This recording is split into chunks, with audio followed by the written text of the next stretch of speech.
The Critshow contains elements of horror, fantasy violence, and adult language. Content warnings can be found in the episode description.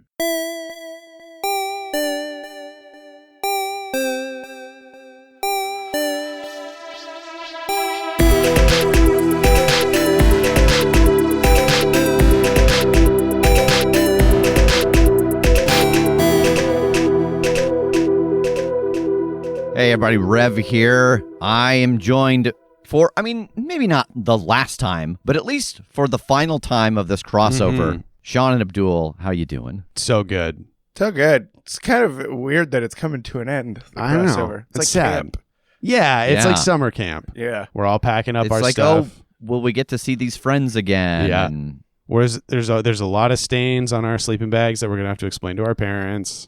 yeah. It's pee. So look, It's pea and peanut butter. this is the final episode. This is episode 6. If for some reason you're coming in right now, what are you doing? Just don't start here. Yeah, how is this how you consume media? This is you can't just be a round robin Yeah, podcast yeah. like this. Unless you kind of want to go Memento style. Now that I think about it, if you listen Well, to the that's episodes fair. in reverse order, It that's will be kind of cool. bad. Yeah.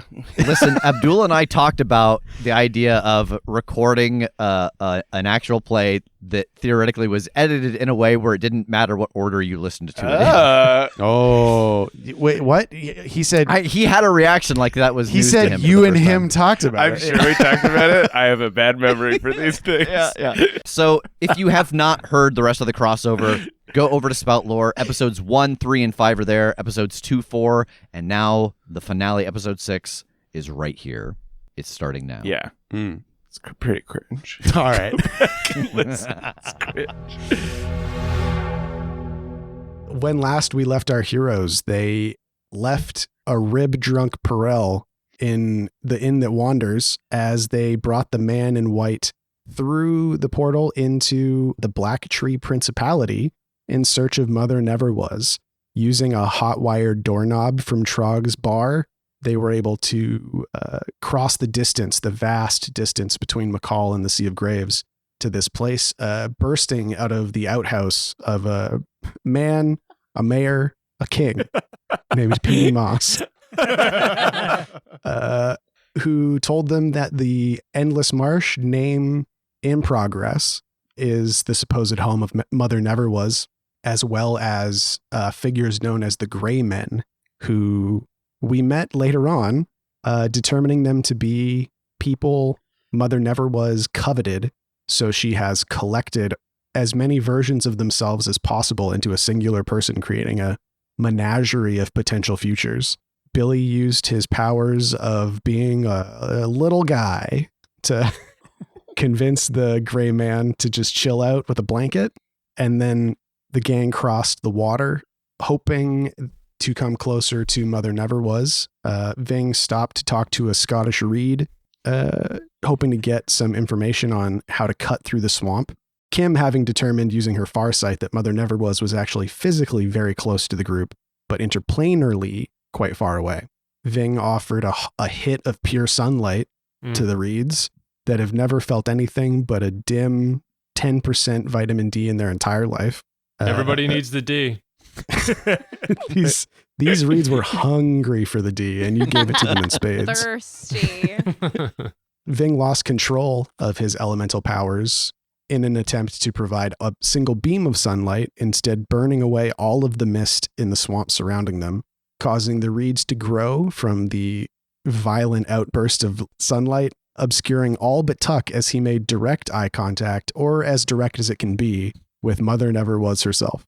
There's a lot of eyes in there. And that is where we find ourselves now. Tuck, what do you do? She's just looking at you. What should I do? Slowly duck. Yeah. Press the elevator button and just go down. Look at your watch. You're not wearing one? No. She raises a gnarled hand and beckons you closer. And then Tuck under his breath goes, pretend you're not here. I like that she's like, hey, who are you talking to? Pretend like you're not here. And then Tuck pulls his axe off his back and he's like, I was talking to these guys. Talking about the spirits inside of his axe. Terry, Larry, and Chad. She nods, beckons you closer again. It's like, okay, I'm coming. Here I come. Can I get into the Bjorn on his back, like, and tuck my legs in just so I can be there if he walks straight on? Maybe she won't see or smell me because he's covered in Dracor Noir. I think that you are expecting very little of an extraplanar entity that she wouldn't see you curled up behind somebody. But Ving, you could just approach. You also do not have the stink of Baba Yaga on you. Can I come with you? Oh, yeah, totally. All right.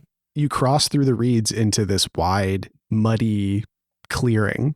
On the far end, there is a pond that sort of sinks into the reeds itself, next to which is a log of deadwood. And she walks over to this log and sits down, her like wet river grass cloak spreading out on the log behind her. And she pats 2 stones that sit next to the log in front of the water. Please join me. Yeah, hey, Mother Never Was. Big fan. Good to see you, all of your faces in person. It's always nice to meet new people. What brings you to Mother Never Was? Oh, just a couple of really useful, very talented people here who are at the end of their rope. Ah, this is a story I've heard many times. Countless people have come to me seeking a better life. What do you seek? What do we seek? And then, yeah, Tuck just like leans over to Ving and he's like, are we lying to her or are we telling her the truth? Because I kind of assume that we kind of were just going to lay it out. I thought usually, I mean, it's way easier if we have to dance around. We usually don't last that long in our own lives. So we should just tell her the truth, right?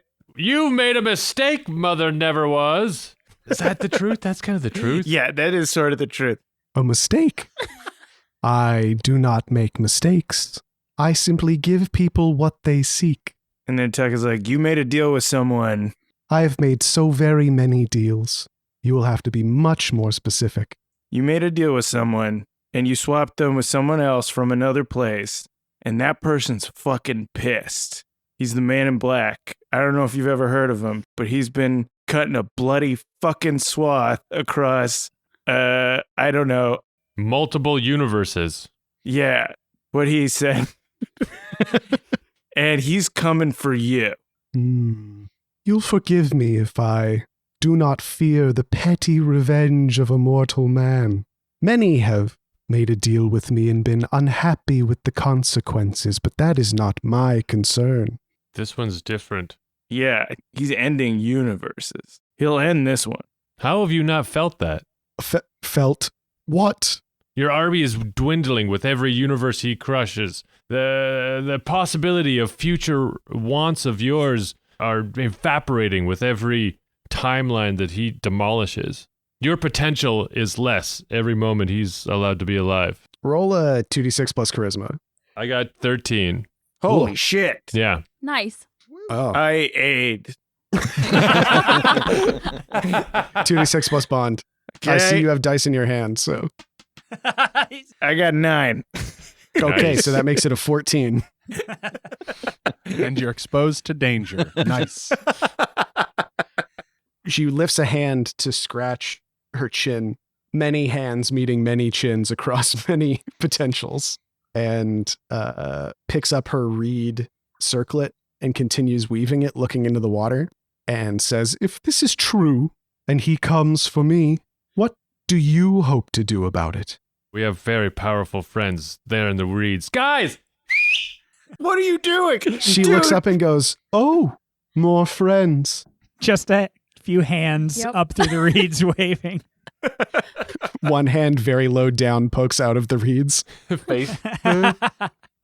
Come, join us by the water, friends. No, thank you.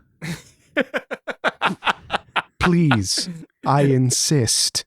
You're not going to like it. We're travelers from another plane of existence, and I'm not quite sure that you're gonna necessarily appreciate where we've been or who we have spoken to. From the reeds, you see her lift her face to the sun and breathe deeply through her nose. Ah, my sisters. Yep. And she looks to Tuck and Ving. Do you come here on the order of the Baba Yaga? Not really. We kind of talked to her. You think that you can come into my domain with secrets and lies and deceptions to get close to me? I severed myself from those hags long ago. Why? I sought a life for myself, individuality. We are all only who we are. To chain ourselves to many realities diminishes the one inside. That is why I help these people become who they wish to become.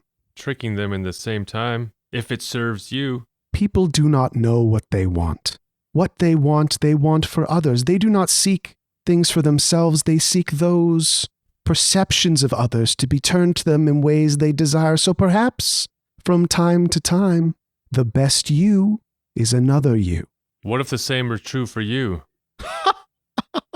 Mother Never Was is the best Mother Never Was that ever was. Wow. Yeah, I kind of like her. That's cool. I just wanted to sit Yes, in there. girl. Live your best life. Sorry we couldn't follow that up. Yeah. You're sitting before a certified girl boss, and she is ready. But you, and she reaches out to Ving, you have caused much distress in your life. Perhaps another you would heal the wounds that you created. And you, and she gestures to Tuck, so much pain. Perhaps it would be easier for someone else to feel it. I'm okay. I'm fine. I'm fine. I'm not sad. Tuck? I'm not sad ever. I'm fine. I'm always happy. I'm You're fine. not crying again. Shut up. A deep well of ache exists in you, young man. What if I could take that away? And give it to someone else? Yes. Another him? Yes. You would be free of the chains that you have forged with your pain. You have only replaced your chains of attachment with chains of hatred. Hatred. Oh, my sisters. Yes, I do hate them. Yes. You're never going to be free of them as long as you keep this up. I adore your honeyed words, young man, but their sweetness does not touch my tongue. I am free. You're not going to be free for long, though, because everything's going to collapse and not exist. Did you forget that part that they just told you? Did we say that, though? Did we actually lay it out? So I don't think we did. Thank you for summarizing. No, you did. You did say it. You did. I just got caught up in all of the potential deals that could be made. Somewhere in this world, the man in black is here, and if he starts this ritual, it's not just going to bring this universe to an end, it's going to bring so many. Yeah, that might be what we skipped. He's not coming for you so much as he's gonna end you without ever having to come here. He's trying to undo what you did to him. You'll go from Mother Never Is to Mother Never Was. That's my name. You're gonna be Mother Never, not gonna be that anymore if you're not careful, and help us help you. How do you propose to help me? Oh, see, she's asking us. She can't even do it. Yeah. Let's just go. Roll a 2d6 plus charisma, Tess. Oh, 6. Aid. Yeah, 2d6 plus bond. 7. Okay, so that makes it a 7. She stands, and you see her form shifts through many as she grows in height before you, and the light darkens around her in a very you take me for some conjurer of cheap tricks way. Jesus. As she looks down at Taz and thunders, I weave the very threads of reality, young man. You come before me, you an insect on the boot of the universe. I can do anything. I am everything that ever was or ever will be. If this man seeks to end me, he will find only ruin. Where is he? The clouds roll in above her. McCall. When you say McCall, she turns to leave, and she turns and turns and turns. She turns into a fourth dimensional space, basically, and just folds out of existence. No. Oh, shit. And she is gone. And you can guess where she's going. Oh, run? To McCall? I'm looking around. There's not going to be a door here, is there? Yeah, things nailing like stumps, dead logs together. Can we build a frame here? We've done that before. Yeah. It's just okay. going to kick us to the end, though. Great. Ving, yeah, this seems like a good opportunity to use maybe elemental mastery Oh, God. Here I go. Dooring. to quickly create a door. Okay, I'm quickly creating a door. John, I have a question for you. In all of this time that they've been traveling and now that they can see the clear sky, Mm-hmm. how many of their 18 hours have burned away? Oof. Rev. I would say easily in the neighborhood of 17 to 17.5. How dare Neat. you? Rev just jumps in. I'm just curious. And the man in white starts getting really agitated. You can see he's kind of like shifting from foot to foot, like, it's happening. He's gonna be back soon. Whatever you're gonna do, I recommend you do it quickly. I got a 7 again. The effect you desire comes to pass. Yeah. You do not retain control and you pay nature's price. Yes. So yeah, what does this door look like as Ving forms it? It's a round door made out of willow brushes and sloggy swamp logs come up. It's a bog door. Bogs come up either side, slop together. It's dripping. The door is like dripping slime. You know, you have to like part the curtains of algae slime. Oh, Yeah, classic bog door. So the door forms out of the slime, and the doorknob is set in place, and boom, you're in the inn that wanders. Oh, you get everything all finished up. Nope. No.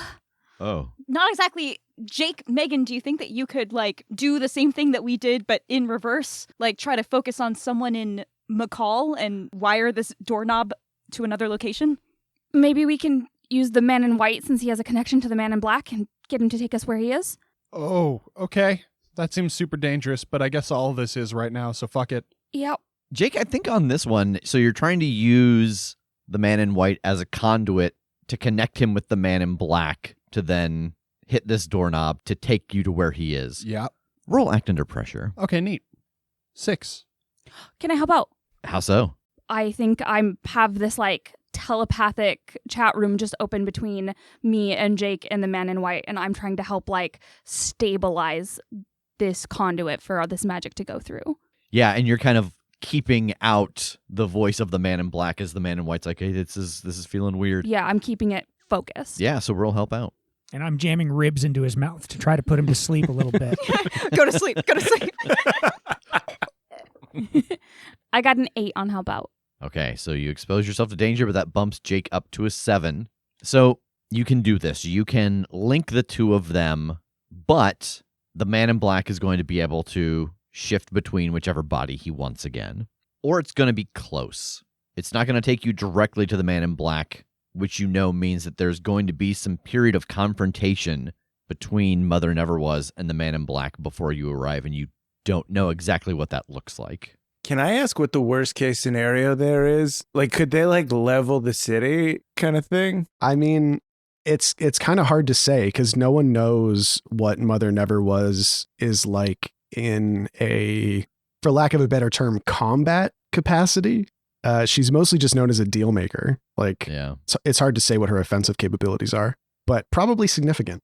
I will take option 1. That the man in black can move freely between either of the bodies now. Yeah. Okay. So as you pull this magic off, you finish casting the spell, you put the door into the knob and you Flip that.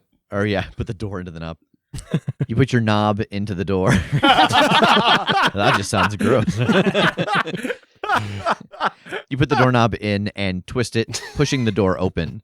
And on the other side, you see Cash cowered in a corner as the man in black and Mother Never Was come together.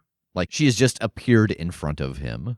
Yep, that is what you see. Kaj's tasteful 2-bedroom condo is now taken up by 2 interplanar entities. What do you do? I leap into the room, hands leveled at each of them, making finger guns. Sick. And I say, all right, everybody just be cool. No sudden moves. They both turn to look at you as all of you come through the door, and you have just a couple seconds to act before things really get bad. Is there a way that Billy can go into like the shadow world to like slow down Mother Never Was from like flitting around, like kind of keep her stationed where she is right now? Yeah, that's a great idea. Then yeah, so that is Shadow Dance. 9. Okay, cool. So I think that means you get 1 hold. Yeah, I get 1 hold. You leave your Billy body, and the tiny little boy flops down onto the ground.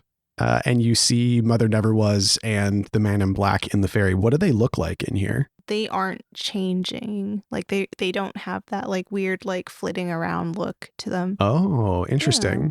So they're just more like this is just a more stable version of their identities. Cool.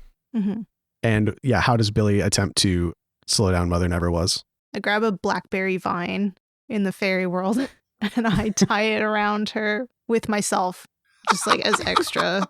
Yeah, like you're protesting her being cut down. Yeah. Yeah. Like if you go, I go too. Oh yeah, you going with her is definitely a threat to her. And then you'll never be able to hide.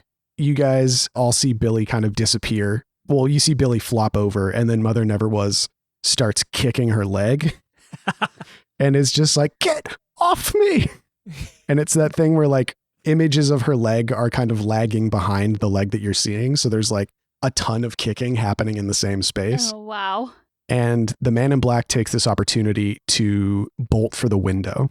Can I use What Are You Waiting For to attract the man in black towards me? Yeah, you can. Yeah, go for it. Okay. When you cry out a challenge to your enemies, roll plus con. On a 10+, they treat you as the most obvious threat to be dealt with and ignore your companions. Take +2 damage ongoing against them. On a 7 to 9, only a few fall prey to your taunting. Okay. Go. 13. Jesus. Wow. You almost never succeed at these. So what do you say to the man in black to get him to fight you?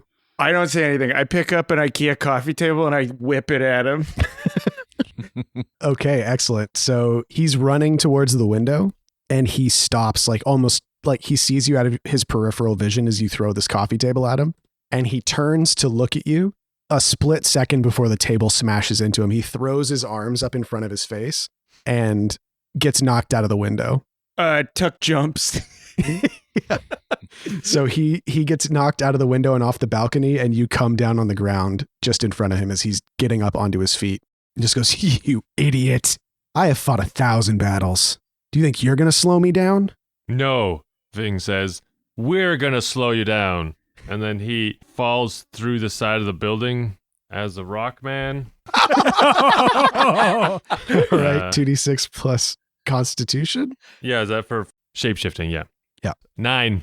Okay, so you get 1 hold and become a man made of rocks. Yeah, mostly those glass cube tiles that like I have in 70s. You know, we said those are in the side of cash. So yeah. Those for eyes, like a smiley face, and then just made out of like the side of the building. Just don't want to land right on them. Just flatten them out. Keep them here. Wait, you took the form of a condo? I took a man made out of a condo? The side of the condo. like I burst through the side of the. I don't know why. Well, like I burst through the side of the condo, but just the piece of the condo fell on them. But it's me. Yeah, totally. Are you spending a hold? Yeah, I'm spending the hold to cage him in right under and crush him and cage him, pin my arms down. Okay. Dig in the ground. So this is going to work for a little bit because since it's your only hold, you're going to turn back into Ving. But you do knock him to the ground. Tuck, he slams into the dirt road and just goes, "Ugh!"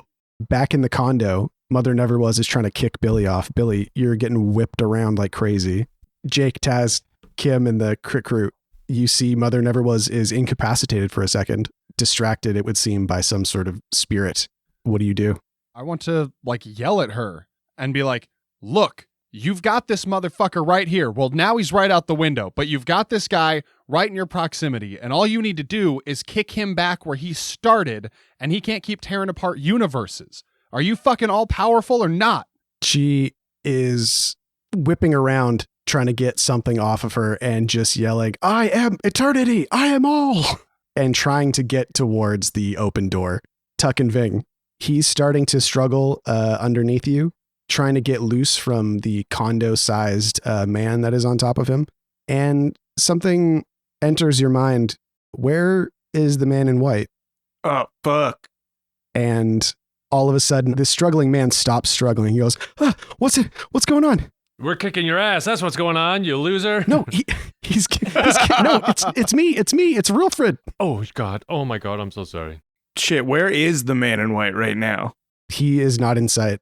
Do we see the man in white go anywhere? Do anything with it when this change happens? Roll a discern realities. 9. 9. So you get one question off the discern realities list. What here is not what it appears to be. You run to the window as you realize that the man in white is not in sight. And looking down the road, which Billy, Tuck, and Ving would recognize as being like towards the lower ward and the water tower, you see what looks just like a press of people going to market. There is a man forcing his way through the crowd, trying to get through them as quickly as possible. And it looks like the man in white is making a break for some other place. Dang it. He's going. And he's running away. Like, is he close enough for me to try and use telekinesis on him to draw him back? How close do they need to be for that? When you mentally manipulate an object, well, that's an object you can see. Just objectify him. Yeah, right.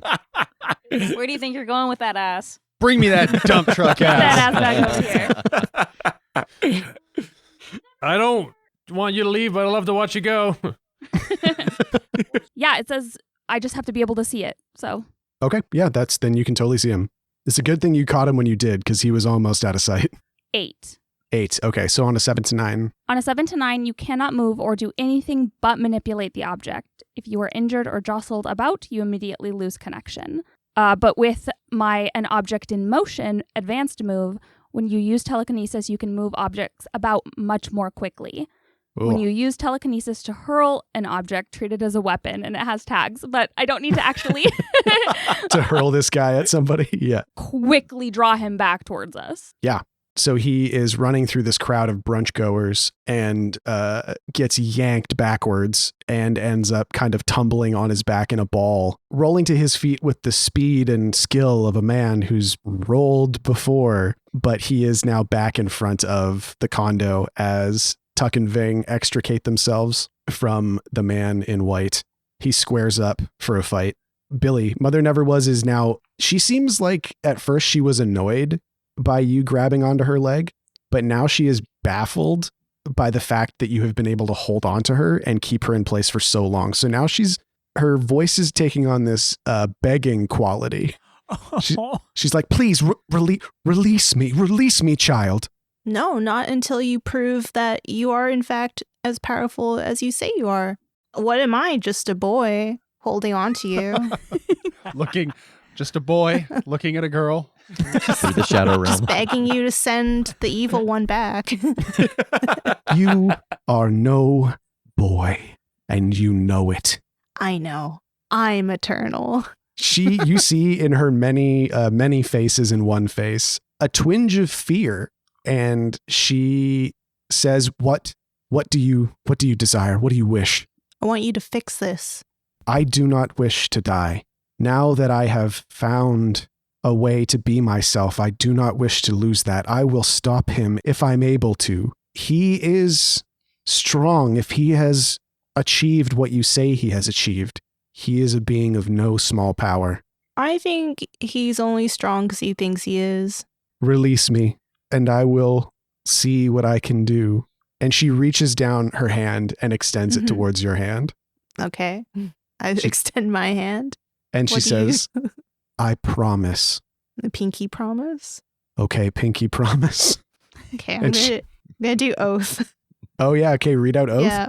When someone promises you something, you may spend a point to make it supernaturally binding. Tell the GM what will happen to the person if they break their promise. If the person breaks their promise, the effect will come to pass and you will know immediately. That's sick. This is amazing. I can't believe you're doing a pinky promise supernatural oath with like a Baba Yaga variant. This is incredible. Hundreds of probable pinkies moving through the air. Yeah. You feel a bundle of pinkies wrap around yours. Ew, it's gross. So what will happen to Mother Never Was if she breaks this promise? She has to like forfeit her collection of people and she never gets to do that again. Whoa. Yeah. Like the gray men? Mm-hmm. She's gotta release them because she's holding them onto them. And she nods solemnly. I agree to your terms. Now please release me so that I may do something. I don't know. I'm so freaked out right now. I like go and I fart. See you later. Just pop back into your body, immediately fart, and then leave the room. I feel so much better. Okay, back on the street. The man in black is kind of walking around, like he's circling around. The crit crew are like on the balcony, basically, and Tuck and Ving are down here on the street. And he's like, why are you trying to stop me? Dude, because you're both here. If only one of you does this, if you start this thing, everything's gone. No more world hopping, no more worlds to go to. Everything will disappear. So if you try to run again, I'm going to blow your damn foot off again. Yeah, well, maybe everything should disappear. Maybe everything should end.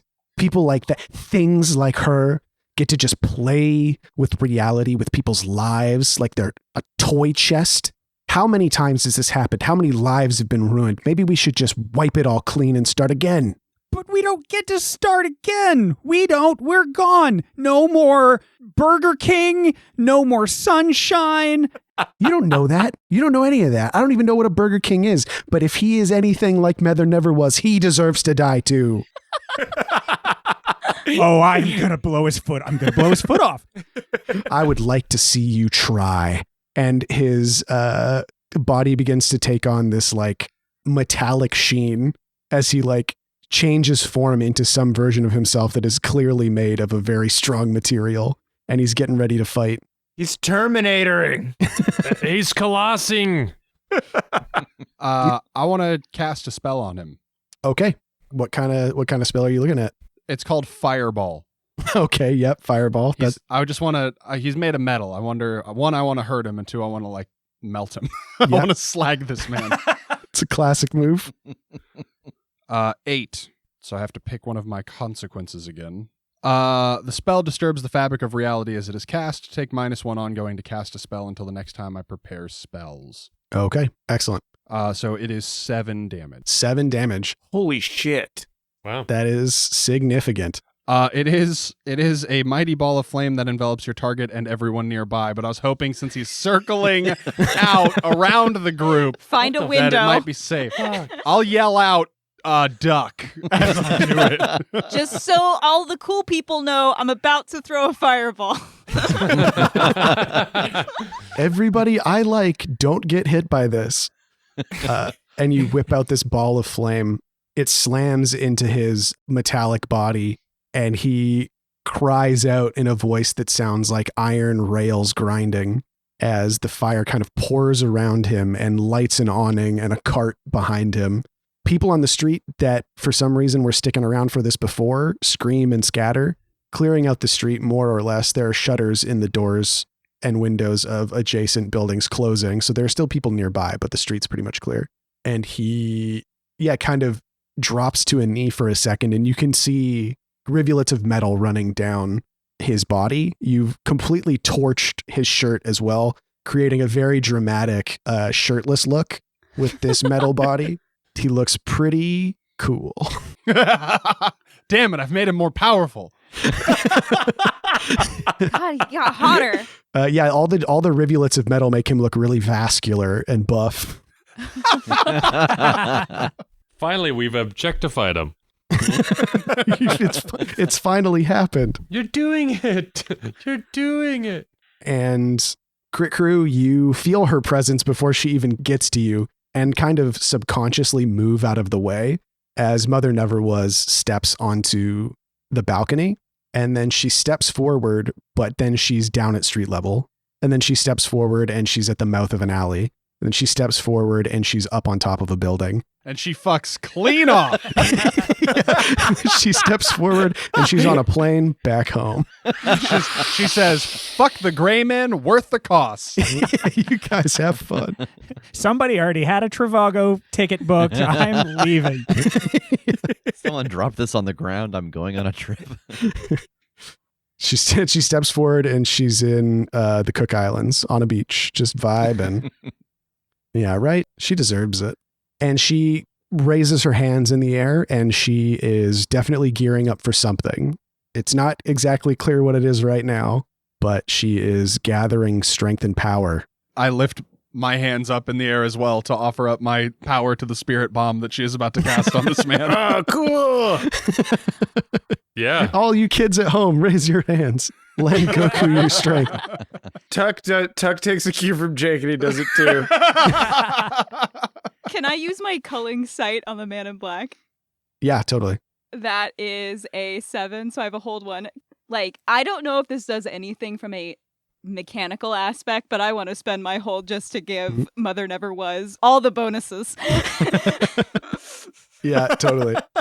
Can I use telepathy on the man in black? Yeah, totally. That's a 5. Okay.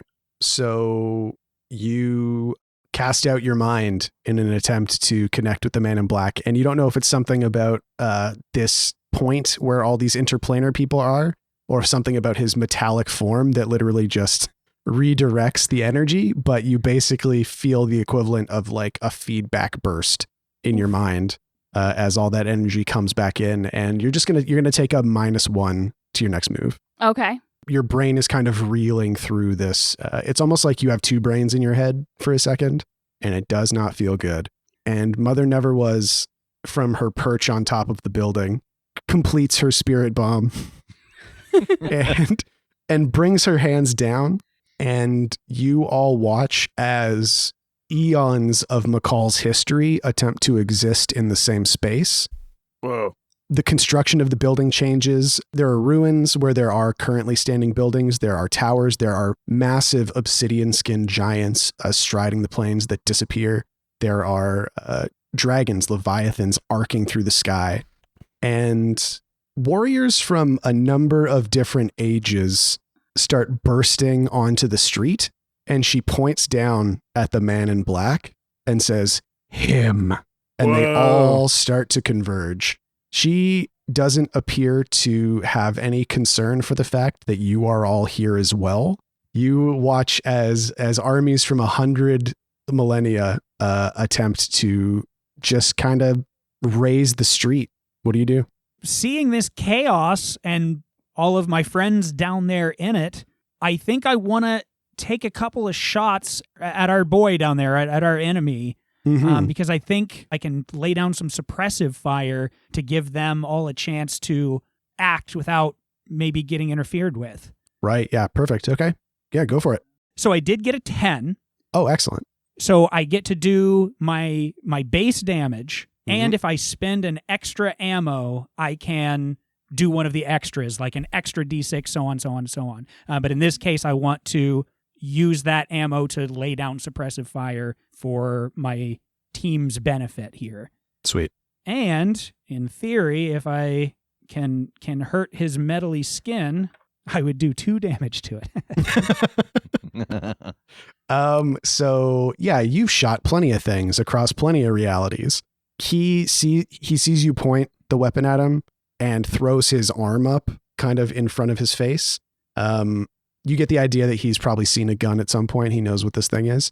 And it looks like the bullets, the buck or the slug or whatever you're using, careen off his metallic skin, but the suppressive fire keeps him in one place. Like he's trying to get out of your cone of bullets, but he's basically being held in place by just shot after shot. So everybody does have time to act for a bit without the man in black doing something about it. Tuck and Ving. From your place on the ground, you are being charged by some sort of interplanar unit of ancient Macallan warriors. They have flowing white robes, gleaming swords and shields, and they are charging at you with wild abandon. What do you do? Ah, fuck. It's the light guard. I almost said white guard. It's the light guard, not the white guard. Yeah, let's get him. But like pointing at the man in black, because she pointed out him, right? Yeah, you could try a defy danger charisma to convince them that you're not a part of this. I'll like, that's right, with me, to me. 9. I will aid to make it a 10. All right. Here we Well, go. hopefully, theoretically. 11. Okay. Yep. That makes it a 10 for sure. So Ving yells with me, and something about the confidence in your voice, or perhaps your terrifying borderline monsterly body, they all go, yeah, this guy kicks ass. We're going to follow him. And you turn, and Tuck and Ving lead this charge with these people as the crit crew and plus Billy on the balcony. You see, this looks like this might be from a time from before McCall was inhabited by any sort of civilization. There are a number of sandworms that are like bursting up through the brick and eating through the buildings next to you, racing towards the balcony at you. What do you do? Well, that's not where they're supposed to be going, so I guess I'm going to run at one and try to jump on its back and, grab it by the head and direct it towards the enemy here. Give me a defy danger dexterity. Okay. I loved you in Beetlejuice. 9. Can I aid by like throwing up a little bit of fire to like kind of make this thing move the right direction for him to land his jump? Totally, yeah. 2d6 plus bond. 11. All right, perfect. Okay. That makes it a 10. And I'm just cackling. As you ride this giant worm as it tears through the second floor of a condo development. Can I start shuffling through my cards and trying to force a vision? I don't really care what the vision is about. Mostly I just want to shine my bright white light coming out of my eyes into the eye of the other worm so that it gets blinded and won't hit us. I like that, yeah. Roll it. Lay it on me. Would this be like a defy danger with something? Or? Yeah, let's say defy danger wisdom, yeah. Okay. Hell yeah, that's like a 14. Oh my gosh. Fuck yeah. So she's just dancing at this worm with Rapid Macarena. Yeah, so, right. yeah, doing the Macarena, looking at all your cards. And you are suddenly beset with a vision of sometime in the future, which is a good sign of you just having like really good ramen. Like it's just it's so nice. And the place is like kind of rough, but like the food is delicious, that kind of place. Ooh, yeah. Is it like a really good like rainy day? Ramen tastes so good when it's kind of rainy. Ooh. And they have they have that really standard like Japanese restaurant like flute music CD on, but it's really comforting. Fuck, I never want to leave. And then suddenly you're back in McCall staring at a giant sandworm, blasting your eye beams at it. And it goes and arcs off the balcony. Billy, I saw you had a plan. Yeah. Oh, I wanted to ask if I can use Fairy Child to create a convincing illusion for the sandworms. Oh, yeah, I want totally. to make like a sexy lady sandworm. Yeah. You don't even have to roll. You just have to spend your point. Oh, really? Okay. Yeah. What does a sexy lady sandworm look like? This is like Bugs Bunny style. Yeah, I've definitely done it before. Like I just put like, it's just a huge sandworm and she's like particularly plump. She's got like cartoonish lipstick and lashes on. Yeah. A blonde wig and a red dress. Yeah. And you see the sandworm that was coming towards you turns and its eyes bug out of its head and it goes, "Awooga." And its tongue flops out on the ground and it has to roll it back up. But then it arcs off towards the sexy lady sandworm. I get it. Megan, you are also being attacked by a giant sandworm. Everybody else is dealing with it with such skill and aplomb.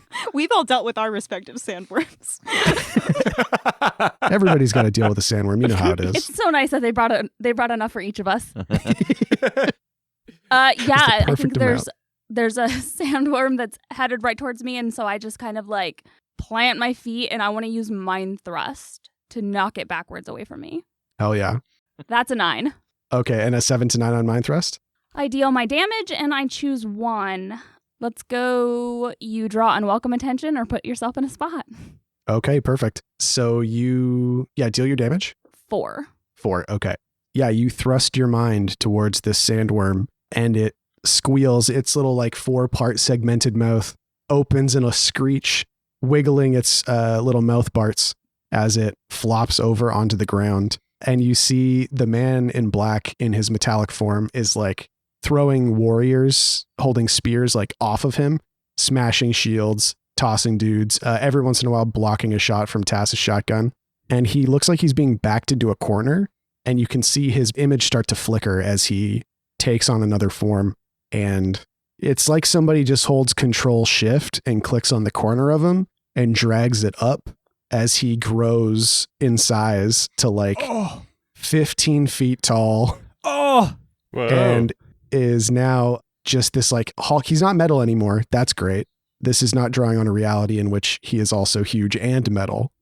But now you've got a giant man in the street, and he starts stomping. okay. So this doesn't quite feel like a true Spout lore collaboration with us yet.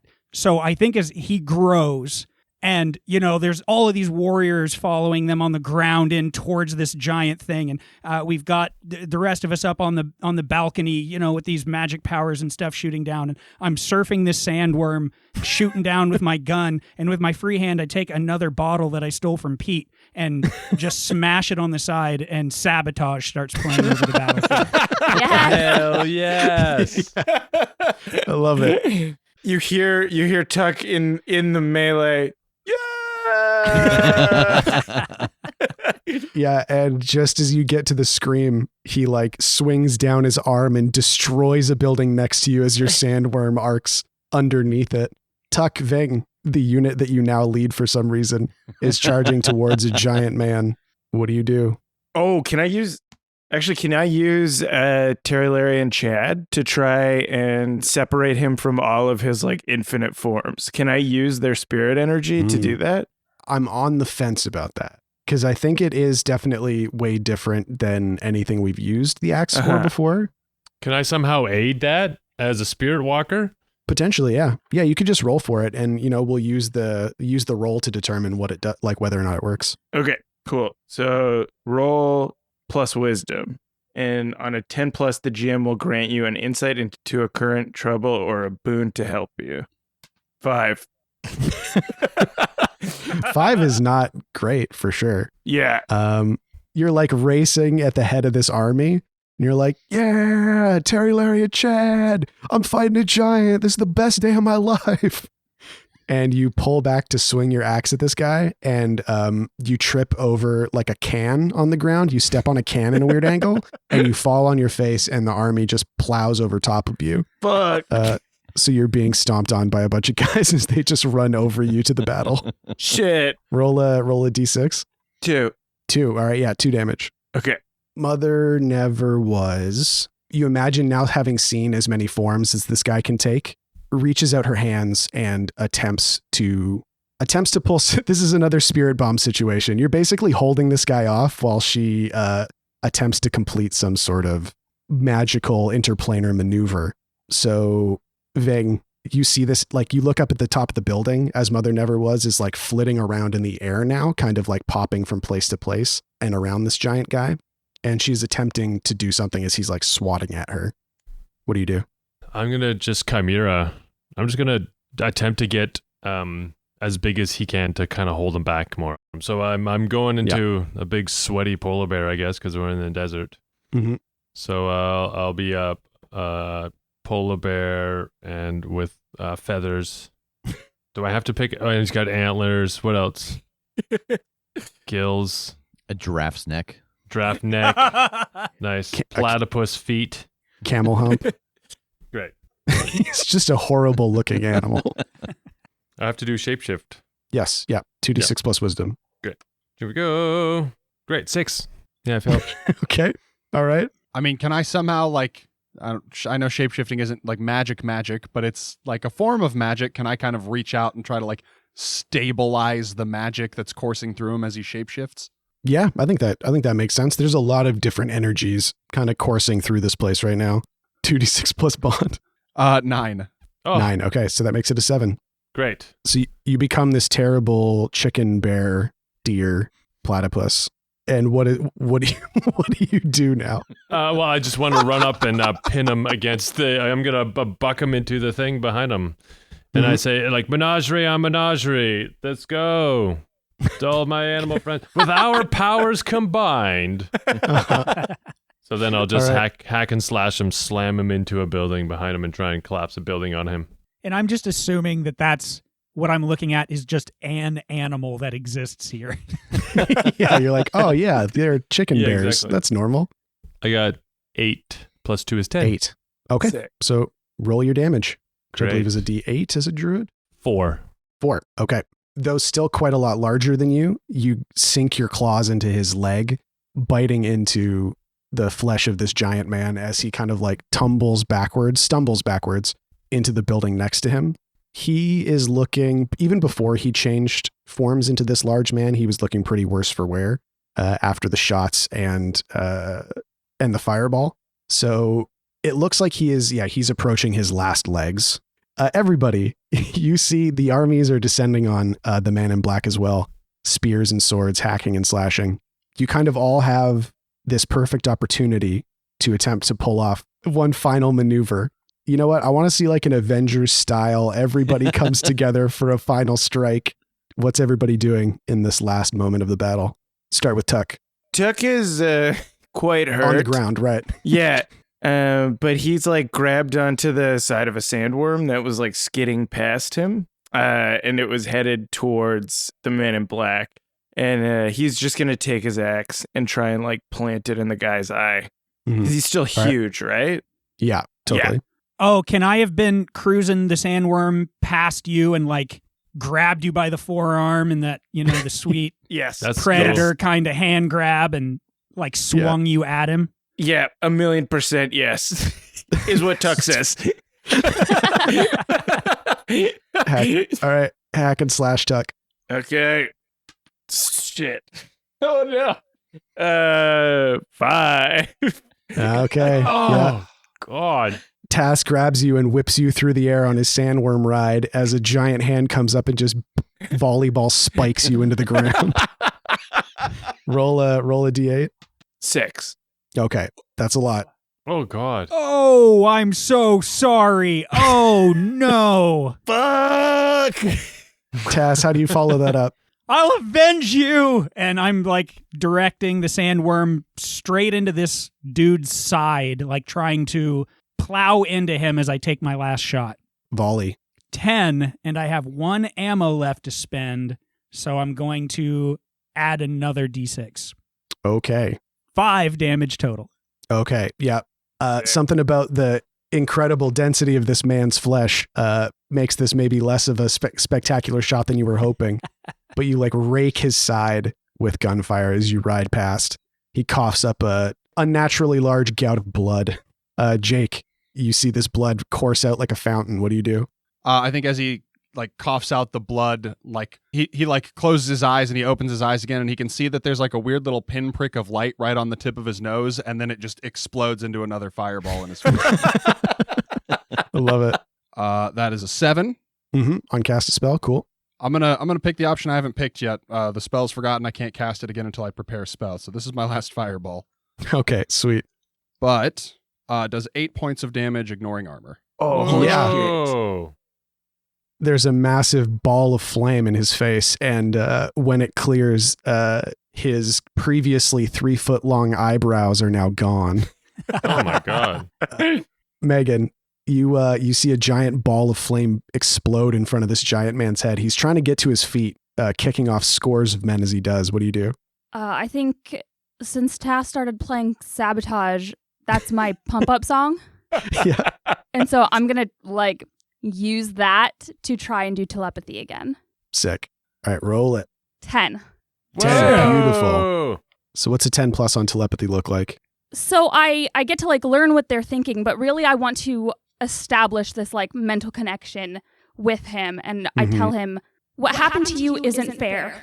I'm sorry that she took your future, but you don't get to take everyone else's. And then I'm going to use my move called Thought Spike. When you use telepathy to enter a creature's mind against its will on a 7+, you can choose to either deal damage or stun it for a few moments. So I'm going to stun this guy and keep him in place for everyone else to be able to take it down. Then that means people are just going to get to tell me what they do and roll their damage if they so choose. Because this guy is like struggling, and then Megan, you make this connection and say your piece about not getting to take everyone's futures, and you just hear a mental like bellow, and he flops to the ground rocking the street as he drops, and his body starts to begin to shift into a smaller and smaller form. Billy. Am I still on the porch? Yeah, you can be up there if you want to be. Yeah, I want to take a bunch of rocks, and I want to use my super awesome arm to throw a rock, and maybe that'll do him. Yeah, I love it. Yes. Roll a 2d6 plus dexterity for volley. Plus dexterity, 11. Oh. Holy shit. Yeah, go ahead and roll Nice. your damage. Okay, 4. 4. Okay. Yeah, so from your place on the balcony, for those of you that haven't listened to too much of the podcast, Billy has an arm like a Colt Magnum for some reason.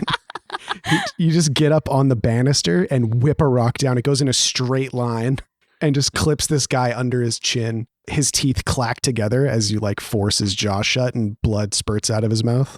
Kim. I produce from a pocket of my very cute robes a magic orb. What? I have a weapon in this game? I do. You have a magic orb? I do. The reveal. And I want to fire at the man in black a blast of like bright white oracular energy. Sick. Hell yeah. So I assume that's a volley? Yeah. Handily done. That's a 12. Okay, my roll word. your damage. 4 points of damage. Fuck yeah. And if I can put a little extra sauce on Oh that. yeah, do it. As this energy hits him and he's unconscious, like in his sort of like shifting kind of dreams in and out of consciousness state, I just want to flood his head with all of the visions that I have seen of myriad upon myriad worlds ending because of his actions. Oh, That's what you threw at him, was a ball of your own awful memories of what Yeah. he's done. Oh, cool. Yep. And from Ving, you see this as the person that was like standing over him in your chicken, bear, deer, kangaroo, camel form. Which is way cooler than it sounds. From his paralyzed state, his eyes shoot open and you can see like tears welling in them as he watches all of these lives end. And I take his tears. What? I don't know. I take. Oh I my want to. God. Metal thing I've ever heard. Elementary master. I want to take his tears. Okay. Yeah. His tears rise into the air and are gathered in your hand, floating as a salty little sphere of regret. Holy shit. What's everybody else want? I'm taking a tooth. And as you're standing there, the battle starts to quiet, and Mother Never Was is standing next to you. And she holds a hand out in front of her kind of flat and presses it down through the air. And the realities around you start to stabilize. The battles and the warriors of times gone by fade from view as the street around you resolves into the Abu Dib road that you are familiar with. And she looks down at the man in black and she spits on the ground next to him. And he closes his eyes and he dies. She turns to all of you and she looks at Billy specifically. I believe our deal is done. Then I will see you later. I sincerely hope that that is not true. I thank all of you, as odd as it may seem, for giving me an opportunity to show the world and show myself why people must fear Mother Never Was. I mean, you know, anybody can beat a big colossus if they really put their mind to it. You want to do one more thing to really show that you're a big shit? Restore all the words you erased. She kind of looks up, many eyes of many colors looking in many different directions, but the ones that you see resolve into her looking up, and she nods. And she reaches down to the man in black, and Billy, Jake, the magically inclined people, Megan and Kim, you would feel kind of the energy rolling off of him is growing in volume, basically, as all of the versions of himself that have existed in this body are like whisked away to somewhere in the multiverse. Mother Never Was nods again, and she lifts her hand and she snaps her fingers. And Billy, Tuck, and Ving, you're sitting around the table at the cafe with Perel having sandwiches. And Perel is like, all right, so I think I've got some ideas about how I can get into the Margani library. Oh, fucking cool. Kim, Jake, Tass, and Megan, you are all violently blown back into the inn that wanders. The door slams shut behind you, and you all have memory of what just happened, but you feel all of this magic resetting, and the man who started this all, sitting at the bar, is no longer there. Who had the doorknob last? Jake probably, since he did the big magic. And as you all get up and dust yourself off, pretty happy with the job well done, Jake, you notice that this silver doorknob has a number etched on it now from this magical backlash, and you innately know it's the number that will lead back to the friend you just left. We have their code. Yeah! We got the code. Is it 420? It is! The best way to make friends. Yay! All right. Well, thank you, everybody, for joining us for this crossover. We had so much fun making this. We probably had too much fun making this, I'll be quite honest. Uh-huh. Hopefully you enjoyed listening to it as much as we enjoyed making it. If you are someone from our feed and you have not yet subscribed to Spout Lore, go over and do it. They take you on a hell of a journey, and it's hilarious the whole time that they do it, which is one of my favorite things. Like, I love drama or action that is circumvented drastically by comedy, and that is something that they are aces at. So go over there and subscribe to them. If you like what you've heard, you can subscribe to their Patreon as well, support them in the things that they make. And same here. I would be surprised if anyone that listens to our show hasn't listened to the Crit Show at this point. But if you haven't, go check it out. Really can't recommend it enough. Made by some of the finest people out there. You heard all the amazing shenanigans that the Crit Show and the Spout Lore crew got? You gotta just subscribe to the Crit Show feed. You got to stop putting it off. Yeah, you're here already. Open up your phone Get out that credit card. and subscribe. It's free. Get out that credit card. Take a picture of it. Email it to rev@thecritshowpodcast.com. Yeah. Tag us on social media. Let us know what your first pet's name was, the street you grew up on. Mother's maiden name. Mother's maiden Yeah. name. And if you don't, it's pretty cringe of you not to do that. Jesus Christ. And you know what? I love that there's going to be no way to edit around that. No, there's cringe is going to be in every one of these because Abdul has insisted that it be. Pretty cringe. It is pretty cringe. And I think, really, that has been the true cringe all along. Yeah, the cringe was inside us all along. The cringe was Yeah. the friends we made along the way. Yeah. So thank you so much for doing this with us, Rev. This was a blast. Yeah, it's my pleasure. Thank you so much for asking us to do it. It was your idea, Rev. It was amazing. Hey, thank you for not blocking my messages. No, and thank you for accepting. I think it is a clear indicator of how much fun we had doing this and how much we enjoy working with the people at the Crit Show. That this started, the idea was a short, quick, Yeah. little crossover, one-shot event, and it turned into a 6-episode epic. Yeah. We just couldn't get enough. So hopefully we'll get to do this again, but thanks for joining us, everybody. As we go on, we remember all the good times. No, you don't know the words. Spent together. It's close. It's close.